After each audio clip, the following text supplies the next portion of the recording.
Hello मेरे प्रिय छात्रों, आज हम गद्य 12 रानी, इनकी कवयित्री लेखिका महादेवी वर्मा के बारे में थोड़ा सा परिचय दूं तो कि उनका जन्म 1907 और निधन 1983 में हुआ है। हिंदी साहित्य में महादेवी वर्मा अर्थात मैं नीर भरी दुख की बदरी, अर्थात तुमको नींव में ढूंढा तुम में ढूंढी पीड़ा, कहने वाली सहृदय, भावुक, अत्यंत संवेदनशील और समग्र नीर सृष्टि का अनुकरण करने वाली छायावादी युग की अप्रतिम रचनाकार हैं। छायावादों में कुल 4 स्तंभ हैं। उनमें से प्रसाद, सुमित्रानंदन पंत, महादेवी वर्मा और निराला। इनमें से प्रसाद के साथ सदैव इतिहास बोध रहा है, तो पंत प्रकृति के कोमल कांत पदावली के रचनाकार के रूप में पहचाने जाते हैं। निराली अपनी ओजस्विता और द्रोद्रता के लिए ही महादेवी धीर और गंभीर दर्द की दास्तान सुनाने वाली एक कवयित्री के रूप में हमारे सामने हिंदी साहित्य में प्रस्तुत हैं। और महादेवी वर्मा फुर्खाबाद यानी उत्तर प्रदेश जन्मी महादेवी सही अर्थ में एक विदुषी और नारी के रूप में समग्र जीवन खो गई हैं। महादेवी कवयित्री ही नहीं रही, किंतु स्मृति की रेखाएं जैसी रचना के द्वारा उत्तम गद्यकार, रेखा चित्रकार के रूप में अपनी पहचान बनाने में सफल रही हैं और कुल गुरु के पद के रूप में शिक्षा के क्षेत्र में अपने अनुपम योगदान दिया है। हमारे हिंदी साहित्य में निहार, नीरजा, दीपशिखा, अतीत के चलचित्र आदि, स्मृतियां की रेखाएं आदि अपनी बहुचर्चित एवं लोकप्रिय रचनाएं मानी जाती हैं। यहां पर आपको बताऊं कि रानी, सबसे पहली बात है कि महादेवी वर्मा को हमेशा प्राणियों के प्रति लगाव था। वो हमेशा अपने पास बहुत सारे प्राणी का पालन भी करती थी और वो हमेशा अपने घर में रखती थी। यहाँ रानी नामक एक घोड़ी उनके 2 साथी निक्की और रोजी के साथ आई है। और दूसरी बात यहाँ पर यह बताई गई है, रानी यानी निक्की का मतलब है नेवला, और रोजी यानी कुतिया को भी यही भूल नहीं पाई है महादेवी वर्मा। महादेवी की सहृदयता पाठक का दिल छू लेती है और महादेवी का पशु पक्षियों के जो गहरा लगाव इस गद्य में हमें प्रस्तुत होते हैं, दिखाई देता है कि महादेवी वर्मा को प्राणियों के प्रति कितना लगाव था। दोस्तों, इस गद्य में कुछ नवागत शब्द हैं जो आपके समक्ष में बताता हूं। नवागत शब्द यानी समानार्थी पर्याय। ज्ञानवर्धन करना यानी ज्ञान बढ़ाना। ठेलम ठेल यानी भीड़ भाड़। अंतकित यानी भयभीत। अयाल यानी घोड़े की जो गर्दन के बाल होते हैं उसे अयाल कहा जाता है। शत विशत का अर्थ है घायल। आरूढ़ का अर्थ है सवार। वलय यानी कंकड़ या छल्ला। विस्मित का अर्थ है चकित होना। दोस्तों, विलोम शब्द है। विलोम शब्द यानी विरोधार्थी।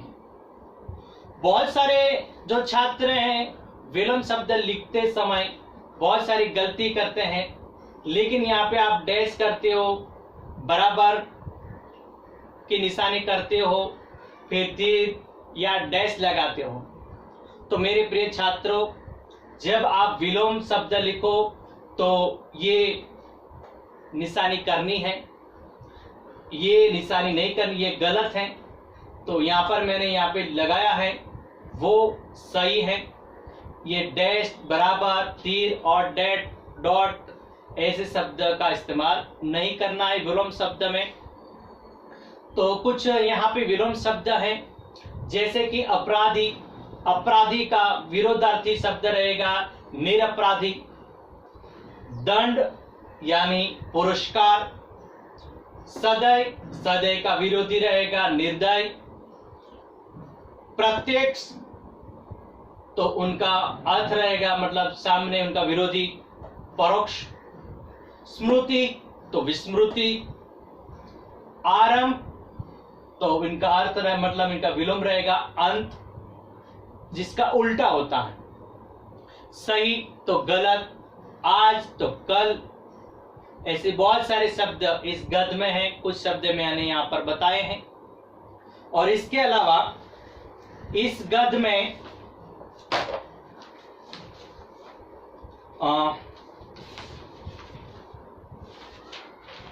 कुछ मुहावरे भी हैं, जैसे कि कान खींचना। कान खींचना यानी सजा देना, चेतावनी देना, और ये उनका अर्थ है। और वाक्य में भी आप प्रयोग कर सकते हो, जैसे कि जल्दी काम पूरा करो नहीं तो तुम्हारा कान खींचूंगा। फिर दूसरा है सिर हिलाना। सिर हिलाना, सिर हिलाना यानी स्वीकृति देना। और वाक्य में प्रयोग करना हो तो इस तरह से भी आप कर सकते हैं कि मैंने बगीचे में चलने की बात की तो मित्र ने स्वीकृति में सिर हिलाया। फिर है तीसरा मुहावरा है कि जवाब दे देना। जवाब दे देना, इनका अर्थ है अंत हो जाना। अंत हो जाना। और वाक्य में प्रयोग करें तो इस तरह से आप कर सकते हैं कि चढ़ाई बहुत ऊंची देखकर मेरी हिम्मत ने जवाब दे दिया। तो ये हैं मुहावरे। और दोस्तों, रानी गद्य के जो कुछ शार हैं, क्या इस गद्य में है, तो उनकी जो बात मैं आपको बताता हूं कि गद्दे पर सवार अंग्रेजी बच्चों को देखना।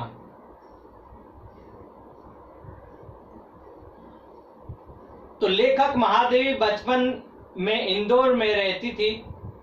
वह अंग्रेज बच्चों को गद्दे की सवारी करते देखकर उनको बहुत अचरज हुआ। सफेद गद्दे की सवारी करने का जो उनको बहुत अचरज लगता, नवाई लगता था।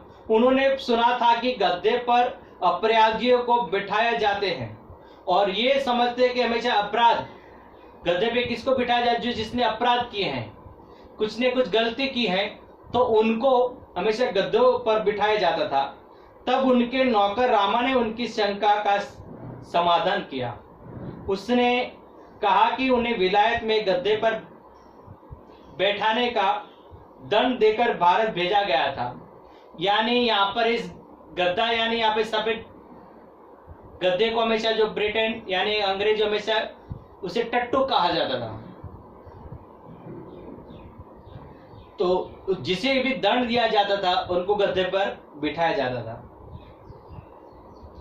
घोड़े पर बैठने की जो इच्छा, महादेवी और घर के दूसरे बच्चों ने कहा कि घोड़े पर बैठने का अधिकार हमें भी है, हम भी घोड़े पर बैठेंगे। पिताजी ने पूछा, क्या सफेद टट्टू पर? मैंने आपको पहले बताया कि सफेद टट्टू, अंग्रेज जो हमेशा सफेद टट्टू कहते थे, तो यानी सफेद टट्टू यानी घोड़ा पर बैठेंगे। यानी कि जो हमेशा बच्चों जितने थे महादेवी वर्मा के घर के सभी सदस्य बच्चे, तो हमेशा उनकी भी जीत थी, मतलब उनकी भी इच्छा थी कि हम घोड़े पर बैठे, यानी टट्टू पर, सफेद टट्टू पर बैठे। तो उनके पिताजी ने पूछा क्या सफेद टट्टू पर बैठेंगे आप? महादेवी ने कहा कि सफेद टट्टू तो गद्दा होता है। तो उन्होंने बताया कि सफेद टट्टू यानी गद्दा होता है यहाँ, तो उस पर तो दंड देने वाले ही बैठते हैं। तो महादेवी ने बताया कि सफेद टट्टू पर तो वो बैठते हैं कि जिसको सजा दी जाती है, जिसका दंड है वो बिठाए जाते हैं। रानी घोड़ी आई जब उनके बच्चों की मांग पर रानी नाम की घोड़ी आ गई थी उनके घर के अंदर, इन पिताजी लेकर आते हैं। उनके लिए छुट्टन नामक जो एक राइस जो रखा गया था उनको संभाल रखने के लिए, और घोड़े के रखवाला जो का प्रबंध किया गया था उनको संभाल रखने के लिए। रानी घोड़ी का पूरा नाम ताज रानी रखी गई थी, और उनको पहले ताज रानी उनका नाम रखा गया था। पहले तो ताज रानी को देखकर बच्चों को कुछ अधिक अच्छा नहीं लगता था, किंतु फिर रानी के प्रति उनकी सहानुभूति खो गई थी। रानी का सौंदर्य देखने की जो बात बताए तो उनका वर्णन करते हुए महादेवी वर्मा ये बताती हैं कि रानी बहुत सुंदर घोड़ी थी। उनके चमकदार रंग पर दृष्टि पड़ती ही फिसल जाती थी, इतनी चमकीली थी उनकी रंगीन में, मानो कि हमारी जरा सी नजर हो तो हमारी नजर फिसल जाए, इतनी चमकदार उनकी रंग थे। दृष्टि के तौर पर देखे तो उनका चॉकलेटी रंग, झूलता अयाल, पारदर्शी जैसी आंखें, उजले दांत, लाल जीभ, गुलाबी होठ, मोरपंच सी पूंछ और गढ़ा हुआ शरीर सब कुछ आकर्षित था। यानी महादेवी वर्मा ने रानी के जो परिचय दिया कि रानी कैसी थी, तो उनका ये बात उन्होंने बताई है, उनकी सौंदर्यता। रानी मित्र बनी तो बच्चे रानी से हिलमिल गए और वे उसके शरीर पर खेलते, लिपटते, झूलते, उसके अयाल में फूल खोलते या खोजते। यानी कि जब ये गर्दन पर जो बाल है वहां पर बच्चे जो फूल लाते थे उनके अयालों पर उछालते थे, खोजते थे। रानी उनकी मित्र बन गई थी। पहले उनको अच्छा नहीं लगता था, डर लगते थे, लेकिन जब धीरे धीरे उनके पास जाने से और उनकी मित्र बन जाती हैं, वह पैर पटक पटक कर या हिना कर बच्चों को अपने पास बुलाने लगती थी। जब मित्रता हो गई थी सब बच्चों के साथ, रानी को जब अकेली पड़ जाती तो हमेशा हिनाने लगती थी या अपने पांव हमेशा पटपटा कर बच्चों को अपने पास बुलाती थी। जीन आदि खरीद कर घोड़ी पर सवारी करने का जो इंतजाम किया गया, किंतु बच्चे तो मनमानी करना चाहते थे। मनमानी किए बिना उन्हें संतोष नहीं होता था। और आप जानते हो कि बच्चा हमेशा मनमानी करते हैं कि पहले मैं बैठूंगा वो बैठेंगे, तो हमेशा सवारी करने में हमेशा जिद होती थी और हमेशा अपनी मनमानी भी करने लगते थे, और उनके साथ सवारी करना भी वो हमेशा इनके मनमानी करते रहते थे। मनमानी भारी पड़ी क्योंकि एक दिन रानी की नंगी पीठ पर यानी कि घोड़े पर कोई भी जो सामान रखे जाते हैं उनको जो अपने बैठने यानी सवारी करने पर समतोलित हमें रहे, इसलिए वो नहीं रखा गया था। यानी कि नंगी पीठ पर महादेवी बैठी गई। वे रानी का अयाल पकड़े यानी उनके बाल पकड़ी थी। रानी इस तरह सवारी करने वाले को उल्की चाल से इधर उधर घुमाकर संतुष्ट कर लेती थी। यानी जब चलती थी घोड़ी तो हमेशा इधर उधर होने के बाद वो संभाल लेती थी कभी कभी, लेकिन क्योंकि वह नंगी पीठ पर बैठने वाले बच्चों की कमजोरी जानती थी, और हमेशा ये भी है कि जो नंगी पीठ पर जो कुछ भी उसने रखा नहीं था तो वो हमेशा उन पर चलने पर हमेशा इधर उधर वो हो जाते हैं, तो संभालते फिर। लेकिन नन्ही महादेवी रानी को पीठ पर ही थी कि उनके भाई ने अपने हाथ की पलटी संटी जो एक छोटी होती है उनको जोर से मारा और रानी के पैरों पर मार दी गई यानी घोड़ी पर जो उनके पांव पर सोटी मारते हैं। बस फिर क्या था, रानी भड़क गई और तेजी से भागने लगी। कुछ देर तक महादेवी ने खुद को संभाला, किंतु जल्दी ही जमीन पर गिर पड़ी। यानी जब ये भड़क गई घोड़ी, जब पांव पर उनको सोटी मारी उनके भाई ने, महादेवी ने, तो भड़क जाती है रानी और तेजी से भागने लगती हैं और थोड़ी देर तक महादेवी वर्मा संभाल लेती हैं, लेकिन अपना संभाल नहीं पाती, फिर नीचे गिर पड़ती है जमीन पर। फिर तो कई दिनों तक उन्हें बिछोने पर रहना पड़ता था, क्योंकि आराम करना पड़ता था, क्योंकि पांव में चोट लगी थी। किंतु इसके बावजूद रानी के प्रति महादेवी की आत्मीयता में कभी नहीं आई, यानी कि हमेशा उनकी कमजोरी कभी आई नहीं। लेकिन उसने ऐसा नहीं सोचा कि मुझे गिरा दिया है, लेकिन जितनी आत्मीयता और भी तेजी से बढ़ने लगी थी। कभी उनकी कमजोरी यानी नहीं समझे कि मुझे गिरा दिया, वो मन में सोचती नहीं थी। सोने के कड़े और रानी की बात बताऊं तो नानी ने महादेवी के भाई के जन्मदिन पर शेर के जो मुंह वाले होते हैं सोने के जो कड़े उन्हें भेजे थे। उनके जन्मदिन पर भेंट दी गई थी। बच्चों को रानी से प्रेम था, वे गए उनके पास। कड़े रानी के कानों में वो कड़े पहना दिए गए। फिर बच्चे सब कुछ भूल गए, क्योंकि निकालना भूल गए थे। कान में जिसने बच्चों ने कड़े डाले थे, लेकिन वो लेना भूल गए। कड़े न देखकर शाम को पूछताछ हुई।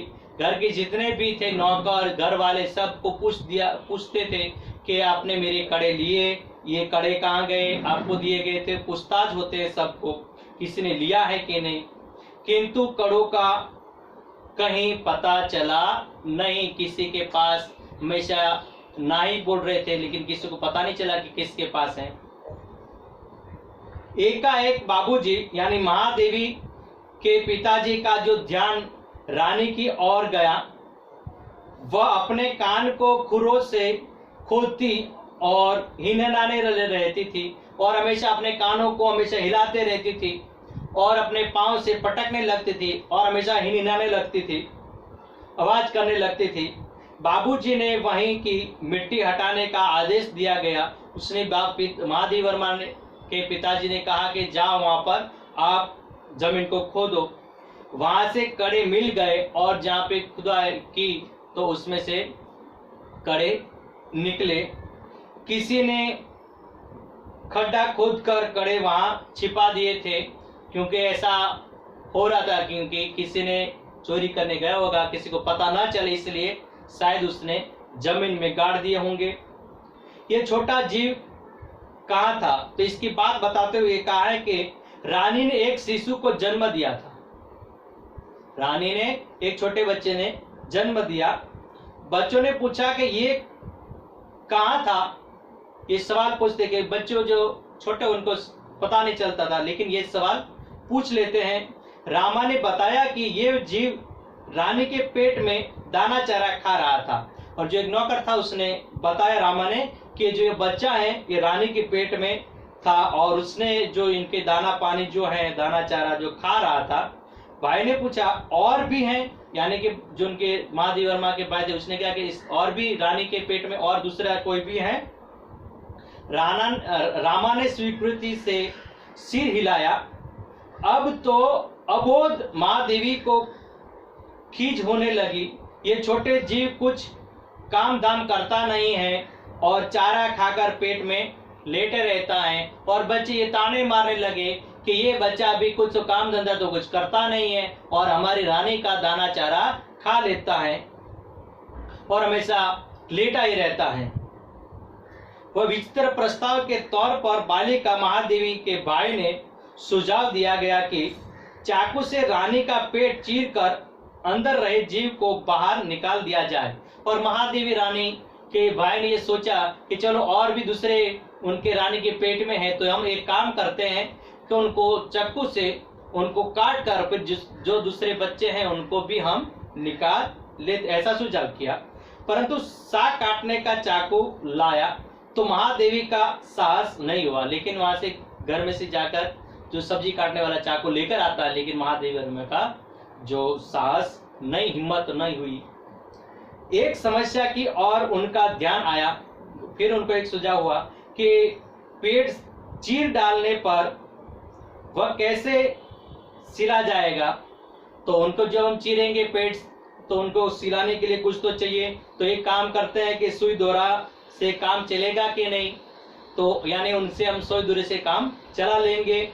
रामा के पास से बड़ा सुझाव मिलना असंभव है, यानी उनको समझाने के लिए रामा के पास कोई दूसरा कोई तात्पर्य नहीं था, इसलिए असंभव थे, इसलिए वह सुझाव व्यवहार में न लाया जा सकता था, इसलिए वो बात जो बच्चे कर रहे थे वो करने दिए।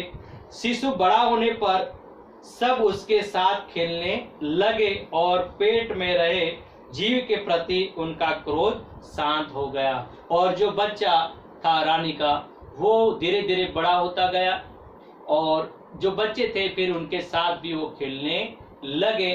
जो पहले दूसरे जीव के प्रति हमेशा क्रोध था बच्चों को, वो क्रोध भी उन्होंने शांत कर लिया, वो भूल गए सब पुरानी बातें और अपने उनके साथ खेलने में अपना समय बिताते थे। तो ये है महारानी महादेवी की जो प्राणियों के प्रति जितनी लगाव था वो इस गद्य में हमें दिखाई देता है। तो दोस्तों यहाँ पर ये गद्य रानी जो है यहाँ पर